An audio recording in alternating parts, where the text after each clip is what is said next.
Namaste, and welcome to our continuing series on the life divine with our beloved brother Ranga.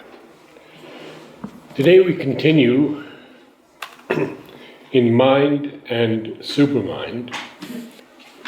But what I propose to do today, we have had 3 chapters on life divine. So today we'll just look at all the salient points that he's saying about the supermind so that we have a clear idea about what he's saying. Excellent. Okay, because so actually it starts from the divine Maya, then the next chapter is the supermind as creator, then the next chapter is the supreme truth consciousness, then the triple status of supermind. So you can say almost 4 chapters on the supermind. So we'll finish that last para and then we'll have a quick review of what the supermind is. So let me go to There are actually 3 paras to go. Oh, I see. Very good. So we'll read the para first and then we'll come back.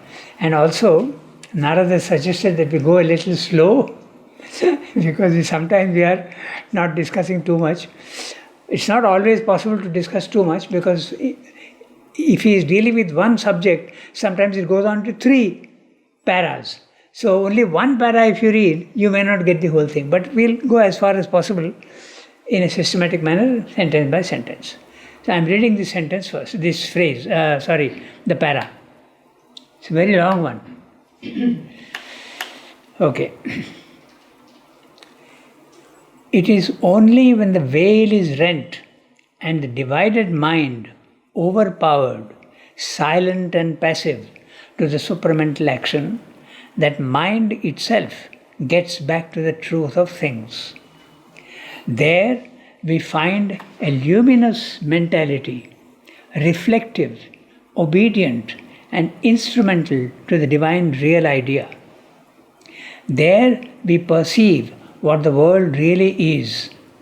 We know in every way ourselves in others and as others, others as ourselves, and all as a universal and self-multiplied one. We lose the rigidly separate individual standpoint, which is the source of all limitation and error. Still, we perceive also that all that the ignorance of mind took for the truth was in fact truth, but truth deflected, mistaken, and falsely conceived. We still perceive the division, the individualizing, the atomic creation, but we know them and ourselves for what they and we really are. And so we perceive that the mind was really a subordinate action and instrumentation of the truth consciousness. So long as it is not separated in self-experience from the enveloping master consciousness and does not try to set up house for itself, so long as it serves passively as an instrumentation and does not attempt to possess for its own benefit, mind fulfills luminously its function, which is in the truth to hold forms apart from each other by a phenomenal, a purely formal delimitation of their activity, behind which the governing universality of the being remains conscious and untouched. It has to receive the truth of things and distribute it according to the unerring perception of a supreme and universal I and will. It has to uphold an individualization of active consciousness, delight, force, substance, which derives all its power, reality, and joy from an inalienable universality behind. It has to turn the multiplicity of the one into an apparent division by which relations are defined and held off against each other so as to meet again and join.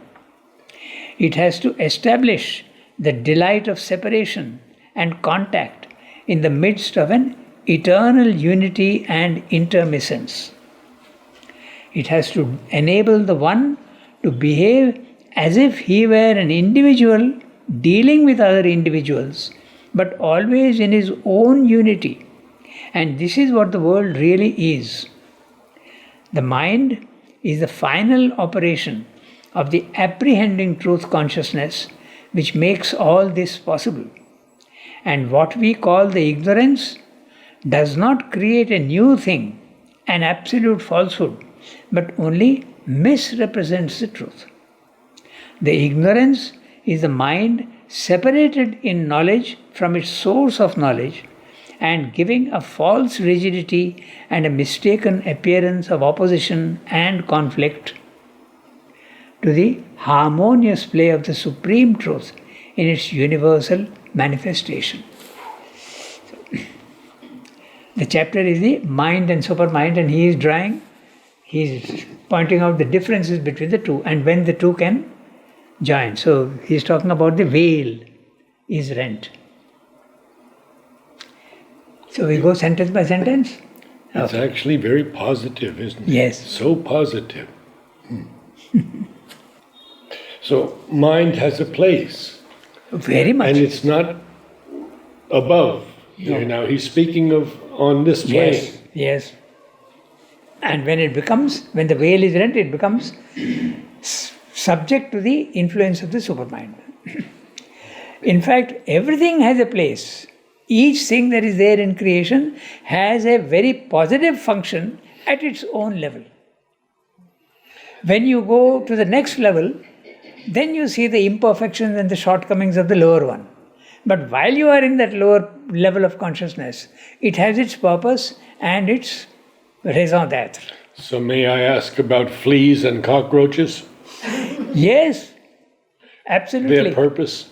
Yes, everything has because we see sometimes in negative forms, but we come back to that again, the original idea that when the divine is creating, he has to create the whole range. That's a very important concept. He is not going to create only a small range. He is going to create the whole range. Infinity this side, infinity this side. So if you go to infinity this side, cockroaches and mosquitoes get involved in it. Not only that, they serve a purpose. Lizards eat the cockroaches. Okay? Lizards also eat the mosquitoes. Everything has got there's a food chain that is there. Those who talk about non-vegetarianism being wrong are not right. Because the entire existence has been made in such a way that it is a food chain. The higher always eats the lower. It's a very interesting statement because years ago when I was in my teens, two yogis came to the US in New York, and one said something that I never forgot. He said, "It is the nature of life to exist upon life." Yes. It's written in the... That's what we are going to see in the next chapter. There's a phrase called eater, eating, being eaten. Exactly. It's very Yes. much there Yes. by the rishis. That's in the life, next chapter. Ah, Not next. The eater eating, that's in the Upanishad also. Sri Aurobindo said that in plants, the principle of life is more than in animals. Yes, But there is no mind there. that's right. The intensity of life is more in plants. So we're eating life, Yes. no matter what. We have to eat life. When you come to the animal, the mind comes in. So the life reduces in importance. That's why the plant is more important than in plants, the life element is more important. Yes, prominent. But I think it's their dharma to give themselves for food. And I don't think it's the dharma of animals to.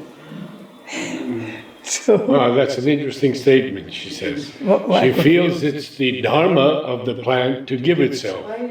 But she doesn't think that that's the case with animals. So Mother has said that Well, plants are always in a state of prayer, which is not true for mind.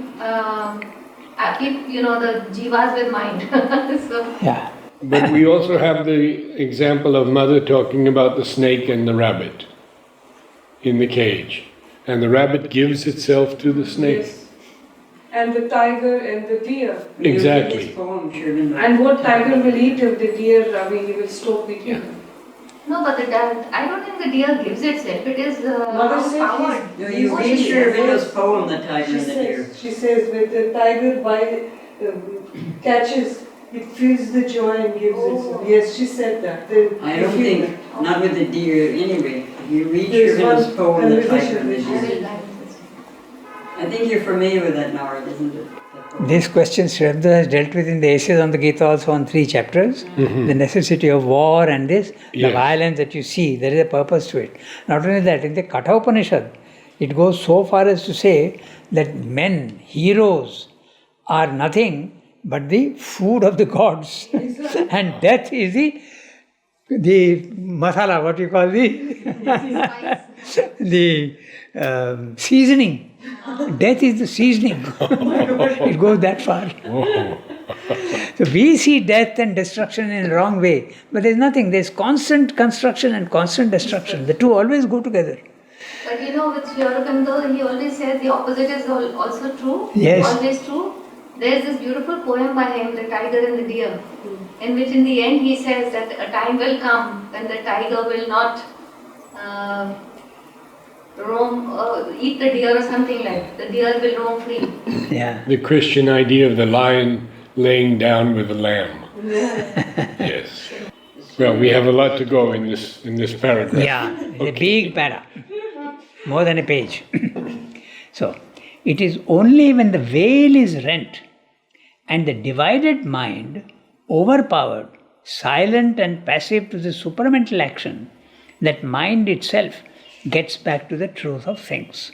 So, this veil is obviously the veil of the overmind, which covers the face of the truth. In the Ishopanishad also there is a very clear reference to it. Satyasya mukham apihitam, by this overmind veil. So, it's a golden lid. They speak about it as the golden lid. Hiranmayena patreni satyasya apihitam mukham. The truth, face of truth is hidden by the golden lid. And that's the one that Mother broke in 1956. We are going to have the centenary of that, not centenary, what is it? The anniversary. Next year, the leap year, so we'll have the anniversary on the 29th. Now, I have a small question. I have a much earlier edition. Ah. And you have read silent and passive to the supramental action, and I have to a supramental action. No, I also have A. Oh, you do? I read the. Yeah. Okay. So, Okay. it is only when the veil is rent and the divided mind overpowered, silent and passive to a supramental action, that mind itself gets back to the truth of things. The truth of things is obviously in the supermind. And before that, there is a divided mind. And when Sri Aurobindo is using mind in this way, he is including the whole range of mind.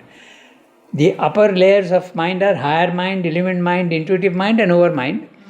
Above overmind is the truth consciousness, the supermind. But below that is mind, and that is the one that divides. The division starts at the overmind level.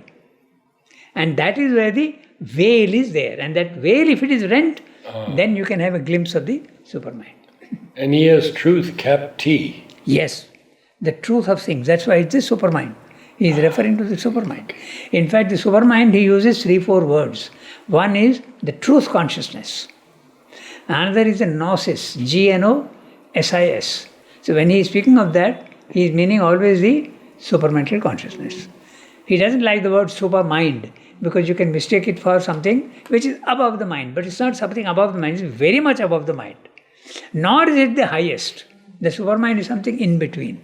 And real idea? Does he use real? The real idea is where the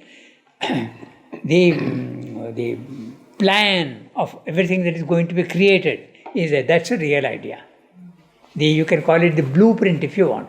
The blueprint before the thing is done, that's the real idea. And he uses the word real idea because it's absolutely real. At our case, when you have a blueprint, it may manifest, it may not manifest, but there it is real. So this sentence is okay. It's only when the veil is rent and the divided mind, note divided mind. And the overmind is a dividing mind, that which starts the division. The one starts becoming the multiplicity. Silent and passive to a supramental action. Note the word silent and passive. The mind has to be passive. But when you go into the supermind, it's not passive anymore. It becomes active. It has the power to act in the physical world without being subject to the imperfections of nature, without being subject to the three gunas, sattva, rajas, tamas. So that becomes active. To supramental action, that mind gets back to the truth of things. There we find a luminous mentality, reflective, obedient, and instrumental to the divine real idea. We must remember that much of what he wrote here at that time, he didn't make a tremendous difference in synthesis also between the overmind and the supermind. So when he is now saying the second sentence, starts making you think a little bit. When he is saying that there we find a luminous mentality, reflective, obedient and instrumental to the divine real idea. So when he is talking of the mentality which is reflective, he is talking of the higher mind. That's very clear. Because the higher mind reflects the truth. Wow. So it doesn't reach the truth, it only reflects, and it is obedient, he is saying, and instrumental to the divine real idea. Divine real idea is the supermind. So we have to change our idea, and even the truth TCAP, you start becoming, truth is relative. There's an incident with Raman Maharshi. So someone remarked about Raman Maharshi that he is not agreeing with your idea of ascent and descent, because Raman Maharshi had gone into the higher mind and he was stationed there. And his idea of the coming down to change human nature was not there so much in his view of things. So when it was told that Sri Aurobido's idea is there, that there's an ascent and a descent, he commented, where is the question of descent? The divine is there everywhere present. So where is the question of ascent and descent? So when this was pointed out to Sri Aurobindo, and he said, well, it is true, but the questioner asked Sri Aurobindo, but you said that he lives in the truth consciousness. So Sri Aurobindo said, of course he lives in the truth consciousness, but I didn't say he lives in the absolute truth consciousness. Oh. So it depends. So truth consciousness, truth here, starts at the higher mind level. So then TCAP, truth Yes. consciousness is not necessarily only supermind. That's the thing. We have to be a little plastic in our understanding, but the word reflective and obedient to instrumental makes it very clear that he is talking of the higher mind. And so the veil that he is talking about is not the veil of the overmind, but the veil of thoughts. Our thoughts are the veil. If the thought cease, the veil is rent. Correct. And they could be at any age. Yes. Then you have the difference between our mind and the higher mind. The higher mind is reached when you stop thinking. There are no thoughts. Okay? It's the thoughts that the constant movement of thoughts itself is a barrier. If I do this, you can't see me very clearly. So any movement is a thought. Let me give you one quotation which he gave to Satyendra, which explains this also. He says, a veil behind the heart, a lid over the mind, divide us from the divine. Love and devotion rend the veil. In the quietude of In the the mind. quietude of the mind, the lid thins and vanishes. Yes. Now you can understand So what that he was said. Satyendra. I Yes, thought it that- was Champakla. No, Satyendra. Ah, wonderful. Something to learn. And So, memorize. when the lid of the thoughts vanishes, and also The veil. your emotions. The emotions are constant movement. I like this, I don't like this. I like this, I don't like this. This movement itself is a barrier and a veil. So if you want to stop the veil here, don't have likes and dislikes. In other words, get rid of desire. So if you get rid of desire, there is no movement behind and you can go into the deeper part of the heart.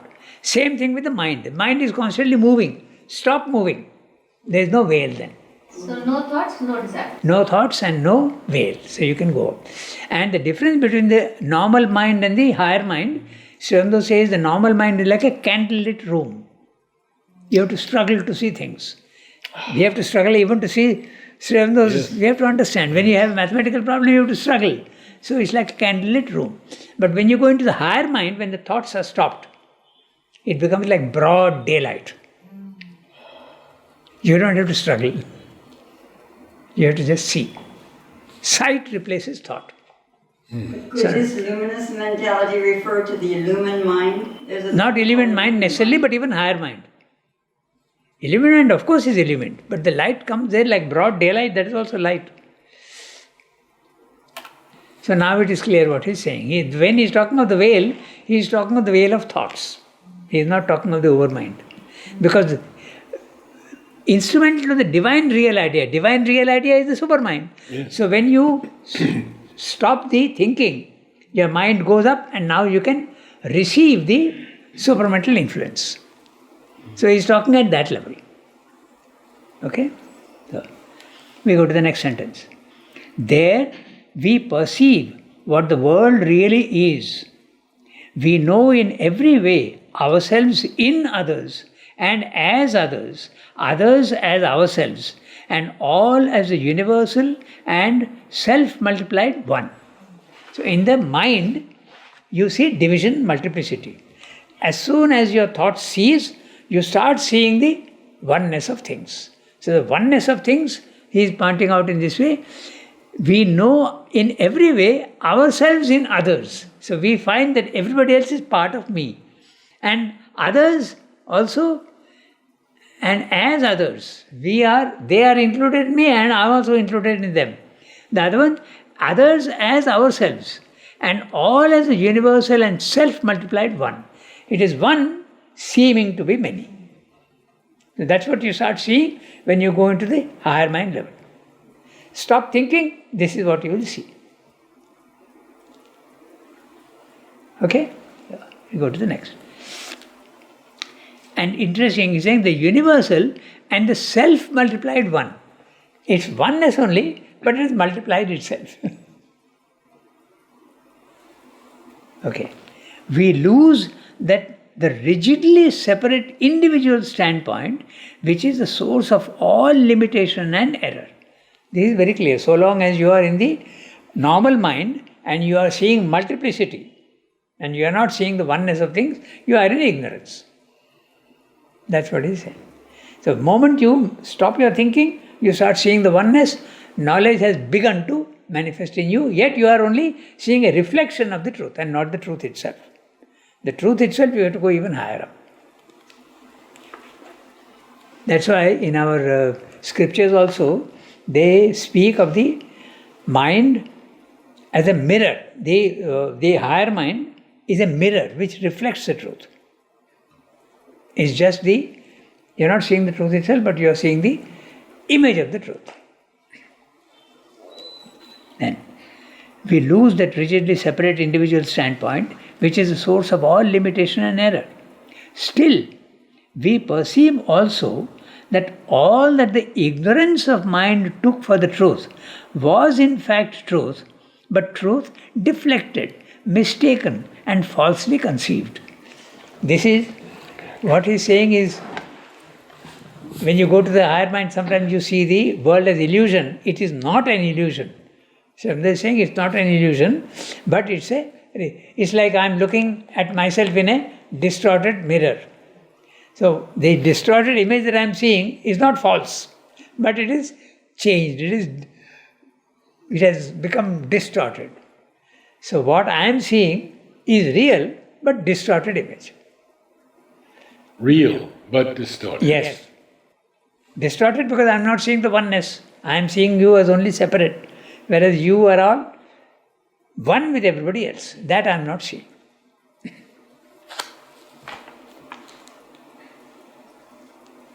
Then, we still perceive the division. So, when you are in the higher mind, you still perceive the division, the individualizing, the atomic creation, but we know them and ourselves for what they and we really are. It's not that you don't see the division. You see the division, but you see that that's only a subordinate aspect of the truth, and the oneness is more the fundamental aspect of the truth. You see the division, that's what he's saying. See? We still perceive the division, the individualizing, the atomic creation, but we know them and ourselves for what they and we really are. And what are we really? We are part of the whole. Like the waves that are part of the sea. You start seeing the sea more than the waves. That's what he's saying at the higher mind level. But but we know them, and so we perceive that the mind was really a subordinate action and instrumentation of the truth consciousness. Truth consciousness, he has put a T cap and he has put a C lowercase. By the way, the archives people tell us, and I think they are quite right, that Sri Aurobindo was not very consistent with his capitalization. So you can't take that as an absolute indication. I have it capitalized on both in this Okay. in this But edition. here they have gone back to the original and seen, because this is the latest edition, and they have put truth consciousness C cap, lower cap. C lowercase, not cap. And But- it's probably because we are at the higher mind. We're talking about the higher mind, that's why. As I said, don't be very rigid. Sometimes we have to Yeah. give a little leeway. So, I asked that question extensively once to Richard, and it was about mother. Very often, mother is not cap yeah. in Savitri, Yes. and sometimes capitalized. World mother may not be capitalized totally. So, Sri Aurobindo didn't hold Yeah. rigidly to that. Discipline is a very good aspect of truth, but also flexibility is also a very good aspect of truth. This whole book was written in manuscript, do you know? It was handwritten by Sri Aurobindo. Uh, Actually, I know a bit about it because when Jyoti Priya sent me here, she put me under the wing of Prithvi Singh. And I understand that Prithvi Singh typed out the entire Life Divine, and he was legally blind, and he typed the whole thing out. How? How? How? Huge magnifying glass. Yeah. But from Sri Aurobindo's handwritten manuscripts, is that it? And nothing was dictated in the Life Divine, right? Like it was to Nehru. much of what in fact, there are a lot of variations. In the beginning, there are a lot of type. He used to use a typewriter. Then afterwards, towards the end, Savitri, we know he used to write by hand. And he used to do, his corrections were absolutely impossible to follow for laymen. He would write something in the margin and put an arrow here and things like that. So, and then lastly, he started dictating. So there are a lot of variations. We can't say exactly what, but the entire Arya was written, of course. Much of it is written by hand, but we have a facsimile of synthesis of yoga where he is typed. And on the typescript, he has again made handwritten corrections. So, exactly this portion, what he has done, we don't know. But they have gone back to the originals, and as far as possible, they have tried to stick to that final thing. Okay. So, yeah. And so we perceive that the mind, with an M cap now, was really a subordinate action and instrumentation of the truth consciousness. So when he is talking of the mind, he is talking of the whole range of mind. There is, at the lowest level is the physical mind, then we have the vital mind, then we have the pure mind, which is available to us. Up to the pure mind we have, that's logic and reason. When it's absolutely objective thinking, it is reason, R cap. That is available to us. Higher mind onwards is not usually available to normal man, but if you are a yogi and you have managed to make your mind silent, you can go into the higher mind. But that also is mind, included mind. Right up to the overmind is mind. Because even the overmind consciousness, there is division. So, that's what he's saying here. He's saying, He uses the word instrumentation. yes, it's an instrumentation of the truth consciousness. The overmind, intuitive mind, illumined mind, higher mind, all these minds are instruments for the supermind. They are degradations of the supermind and they reflect something of the truth of the supermind. So, so long as it is not separated in its self-experience from the enveloping master consciousness and does not try to set up house for itself, so long as it serves passively as an instrumentation and does not attempt to possess for its own benefit, mind fulfills luminously its function, which is in the truth to hold forms apart from each other by a phenomenal, a purely formal delimitation of their activity, behind which the governing universality of the being remains conscious and untouched. So mind must not try to become independent like our mind does. Intellectuals are always using their mind to understand things and think that that's it. That's a wrong use of the mind, he's saying. The mind should be passive. If the mind is passive, then it opens and receives the truth. And when it does that, it will see the oneness behind things, and it will be a faithful instrument of the real idea. If it tries to become independent and do its own thinking, then it distorts the truth. That's what he's saying. Mind fulfills, when it is passive, he says, mind fulfills luminously its function, which is in that, what is the function of to see the oneness and yet see the differentiation also. And see that the differentiation is only a particular action of the oneness. There is the background, the oneness is there, and in the forefront you have the divided forms. So when he uses mind MCAP, what? He includes the whole range. The whole range. Yeah. Okay. Because, as we know, even the truth is relative. Even at the higher mind level, you see truth. But even up to the overmind level, there is ignorance. So Sri Aurobindo says overmind is the beginning of ignorance. Ignorance means seeing the multiplicity and not seeing the absolute truth. Now, he goes on to the next sentence. It has to receive the truth of things and distribute it according to the unerring perception of a supreme and universal I and will. Now, the universal I, E-Y-E, that would be because when you go into the higher planes of consciousness, you get what is called the witness consciousness. You are not judgmental. You're just watching and seeing the truth without judging. That's why he's using the word I. You're just watching. You're not drawing any conclusions. You're just watching. You are absolutely impartial. And if you are not impartial, then you are making judgments. So you have to be absolutely impartial and only watch. That's why he's using the word I and will. You were saying something? Yeah. And does the universal I refer to the Ajneya chakra? Yes, that opens also when you go to the higher mind level. Right. It starts opening. This is the eye of wisdom, yes. You start seeing subtle things and all that. There is a very interesting, since you have raised the question, Amal had an interesting letter to Sri Aurobindo.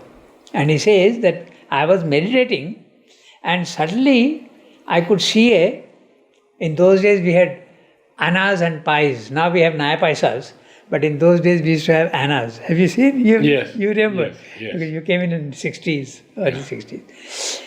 We had annas and pies, and that was about this much. Okay? So he says, I saw a glowing red, not red, I think it was white, a light like that, this circular light, which was about that size. So Sri Aurobindo says very clearly, it is the experience of the opening of the third eye. So you start seeing subtle things also when that happens. He was meditating and he could see that a small circle of white light. So long as the mind is passive, it does its proper work. And that proper work is to see the division in the background of the unity. But if it doesn't do that and starts jumping to conclusions, it will draw the wrong conclusions. In fact, he says that also about all spiritual experience also. He says when you are having an experience, don't try to understand it. then you'll be making a big mistake. Mother wrote that to me Yeah? after my experience with Sri Aurobindo. Huh. Do not try to reconstruct it with the mind, Yes, or it will be false. that's right. Yeah. Because the mind is always distorting things. Just look carefully. Yes. Afterwards, you can think about it, but while the experience is happening, don't mentalize. Exactly. So, it has to uphold an individualization of active consciousness, delight, force, substance. Now, this is another again, so you can see very clearly consciousness, chit, delight, ananda, force, chit shakti, substance is sat. Substance is, we must understand this clearly that everything, we speak of consciousness, we speak of force, but everything is substance in different grades.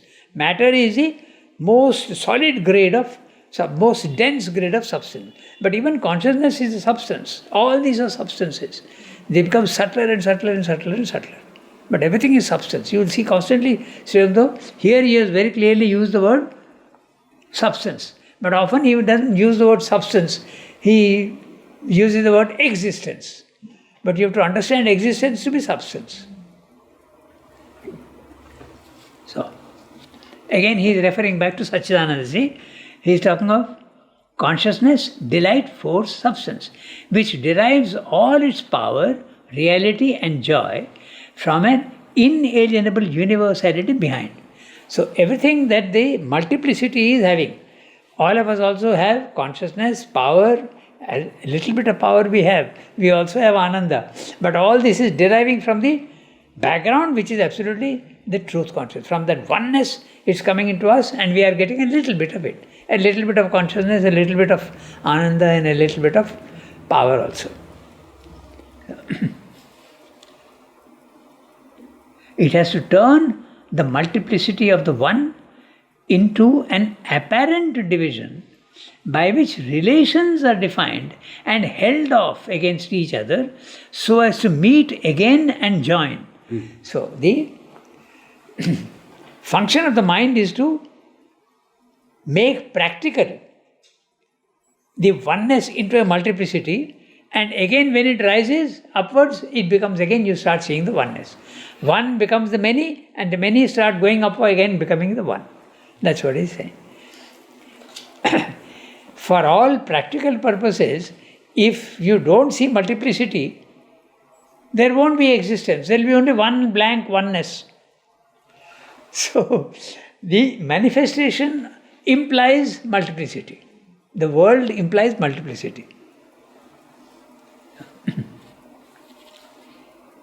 Yeah, so then he says, it has to turn the multiplicity of the one into an apparent division by which relations are defined. If there's only oneness, there's a question of relation. There won't be any relations. There will be nobody else to talk to or interact with. So relations are defined and held off against each other so as to meet again and join. It has to establish the delight of separation and contact in the midst of an eternal unity and intermittence. Note the word, it has to establish the delight of separation. Separation also, if you are only one, can you have a relation of love or enjoyment with somebody else? You can't. So, multiplicity gives you the delight of separation. In fact, we come back to that famous story of you want to become sugar or you want to be sugar. Chini hota chao na chini khete chao. If you want to become sugar, then you are not enjoying the sweetness, logically. But if you want to taste sugar, you have to be separate from sugar. But he says here, it has to turn the multiplicity. Then he says again, it has to establish. Then it has to enable.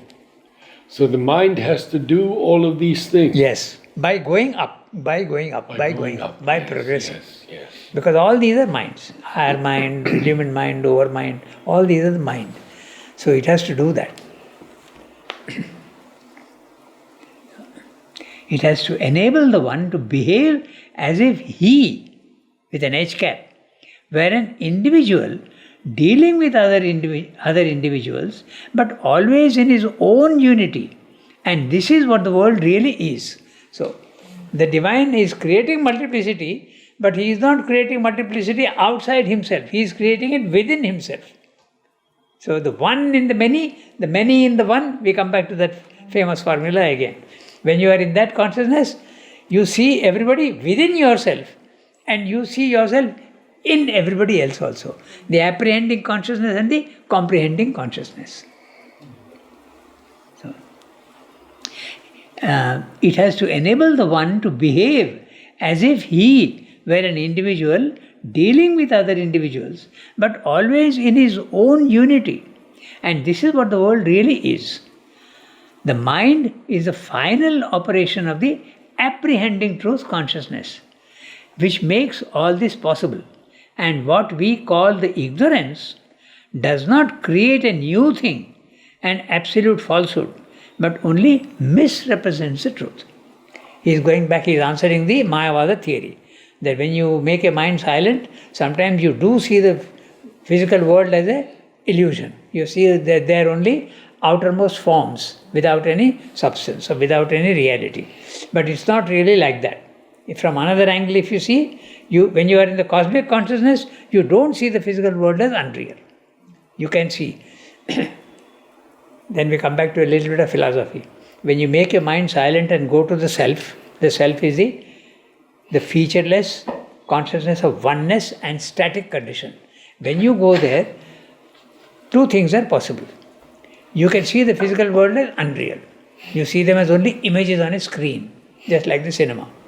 But you can also have a cosmic consciousness in which you don't see the physical world as unreal and you see everything within yourself. Then they are not unreal. So both the things are possible. He mentions that in chapter number 2 or 3. He mentions that when you go to the self, two types of possibilities. The cosmic consciousness in which the world is not unreal, and the consciousness of the Mayavada where the world seems to be an illusion. Both are possible depending upon your individual nature.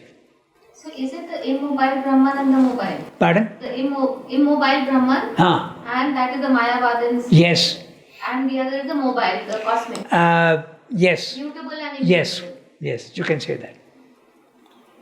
That's right. This line is so interesting to me. The mind is the final operation of the apprehending truth consciousness. Yes. The apprehending truth consciousness is the one that makes the separation. And the comprehensive consciousness is the one that includes everything in itself. So it's the final operation, the mind is the final operation of the apprehending consciousness. The apprehending consciousness triple status of supermind. Because without that, there is no mind at all. Yes. Without that final operation of the multiplicity is not there. Yes. Yeah. Yes. So multiplicity becomes possible by the mind's function is to cut and divide and make multiplicity. That is the function of mind. Yeah, and only misrepresents the truth. The ignorance is the mind separated in knowledge from its source of knowledge and giving a false rigidity and a mistaken appearance of opposition and conflict to the harmonious play of the supreme truth in its universal manifestation. So, it's very clear what he's saying. He's defining ignorance as seeing the many. When you see the many, you are in ignorance. But when you go to the higher mind, you see the many, but in the background of the oneness. So then you are already, the truth is beginning to dawn on you. The ignorance is the mind separated in knowledge from its source of knowledge and giving a false rigidity and mistaken appearance of opposition and conflict to the harmonious play of the supreme truth in its universal manifestation. So as soon as you stop thinking, the veil is rent and you start seeing multiplicity but in the background of oneness. That's what he's saying.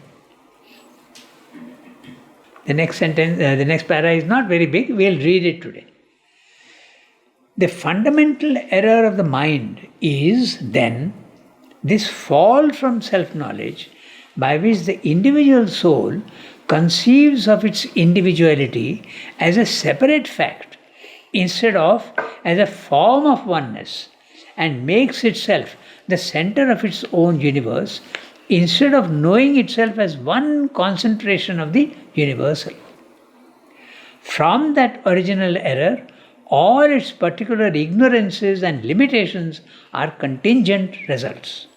For viewing the flux of things only as it flows upon and through itself, it makes a limitation of being, from which proceeds a limitation of consciousness and therefore of knowledge, a limitation of conscious force and will and therefore of power, a limitation of self-enjoyment and therefore of delight. It is conscious of things, knows them only as they present themselves to its individuality, and therefore it falls into an ignorance of the rest, and therefore into an erroneous conception even of that which it seems to know. For since all being is interdependent, the knowledge either of the whole or of the essence is necessary for the right knowledge of the part. Hence, there is an element of error in all human knowledge. Similarly, our will, ignorant of the rest of the all will, must fall into error of working and a greater or less degree of incapacity and impotence. The soul's self-delight and delight of things, ignoring the all bliss and by defect of will and knowledge unable to master its world, must fall into incapacity of possessive delight and therefore into suffering. Self-ignorance is therefore the root of all the perversity of our existence, and that perversity stands fortified in the self-limitation, the egoism, which is the form taken by that self-ignorance. What he's describing here is that one becomes the individual, and at the individualities rather, and that individuality there are three levels. One, there is perfect unity. Second, the individualities are starting to form. The usual image he gives is the sea, which is absolutely calm and no differentiation is there. Any 2 points in the sea is absolutely the same. That's the oneness. Then the waves start forming, and the waves are the individual forms that are coming. And in the second status, each wave knows that it is separate and yet it knows that it is part of the sea. And in the third one, the stress is more on the individuality rather than the sea. One more step and you come down to the overmind level, you are beginning to forget that you are part of the sea. You pay attention only to your own individual form. And by the time we come down here, totally the truth is lost, that we are actually a form of the oneness. That's what he's saying. And can I just, when you say that it's the sea and it's completely, any 2 points are identical because the differentiation hasn't begun. So Yes. would that be the supermind level? Yes. And then the waves that is beginning to form, is that the overmental gnosis where... Not overmental, but the second status of the supermind. We'll come to second that. status of the supermind. Yes. And the third is when, The individuality is more stressed than the so oneness. that is when the overmind is. Yes. The overmind is one step below the... These three steps that he's That's the talking about third- are in the third supermind step. itself. Third status of the supermind. Yeah. Okay. The supermind has three. Now, there is interesting, he says that supermind is not a Unitarian consciousness, because when we speak of the sea, any 2 points are the same, there are two possibilities. One is that it does not hold the potentiality of the many. That's a Unitarian consciousness. It's like a cake which is not being... But there is a uniformity holding the potentiality of the universal. That's the supermind. The Unitarian consciousness above, Satchidananda, where there is a oneness, but that oneness is blank, is empty of potentiality. That's it. That's why it can't come into manifestation. It's a supermind that creates the world. But after Supermind, like Sachidananda will also manifest, or it won't Satchidananda is not manifest. not manifest. It is the supermind that manifests it. Manifest Sachidananda. Yes, that's right. By splitting it, by separating it. Sat, Chit, Ananda. And Sat becomes 10,000 types of materials. Chit also becomes so many different types of consciousness. Ananda also becomes so many different types of consciousness. So Ananda. like Sachidananda by nature is an unmanifest reality. Huh. Sachidananda by nature is an unmanifest Yes. reality. By its own, you can use the word nature, but there's no nature there. There's no nature in it, I mean. Yes, that's right. I'm thinking that the third status of supermind is when what it sees is true, but it's only focused on an individual thing. Like mother sometimes would ask questions about things. People would say, "Oh, mother, you have the all knowledge. You know how to do everything. But she was focusing on one thing, so she didn't see everything at that moment. She was focusing on it, because the whole point of triple supermind thing is that each level is truth consciousness, right? First, the undifferentiated oneness, then apprehending, you see separateness, but the oneness behind, and the third one, you're focused on that individuality, so you're not seeing the whole, perhaps. I think at the supermental level, you can't say that it is not seeing the whole. Yes, because even the Yes. third status through where the each whole- wave Oh, is you there. said it's a focus on the individual, because there were times when mother seemed to not know things. But that, I'm going to have to disagree a little here. I have two examples to share with you. One is a letter I wrote to Nolini about the situation in New York City at a particular point. And he said, Mother was wondering about that, and now she's so happy to have your letter to have it clarified. Well, Mother could have known all about that, and Sri Aurobindo at one point says, did she know about what Lloyd George had for breakfast? Exactly. That's what I mean. In other words, You have to focus. So, But at every level, it's a truth consciousness. It's not distorted. It's The not truth by consciousness which gets distorted at the desire lower or levels. impulse or anything like that. At every level, it's true. Second example. Second example. When you are in the Unitarian consciousness, if you are asked a specific question, you have to focus on it. See, it's like, that used to be my question when I was reading all this. I said, Sri Aurobindo says, if you know the divine, you know you have all knowledge. Then, could Sri Aurobindo have repaired my computer if it went wrong? He could It have is been possible, able to. but he'll have to focus intensely on it. And that focusing intensely is not worth the effort at that level. I like to give another example of this, like the astronaut. When he is, we have mentioned this before also. When you are at home in the morning, in the evening he has to sit in the rocket and go up into the space station. Okay? So he is sitting at home. What's he seeing? He is fully in multiplicity. He is seeing his children, he is seeing his TV, he is seeing his home, he is seeing the garden outside, he is having his breakfast, he knows what he is eating. He is seeing multiplicity solid. He is seeing only the details at this level. He goes to the space station, sits in and goes up. As he is going up, what's happening? First he sees his whole town. Then he sees the whole district. Then he sees entire United States. Then he goes up, he starts seeing the whole world. Now can he see his street? Now can he see his home?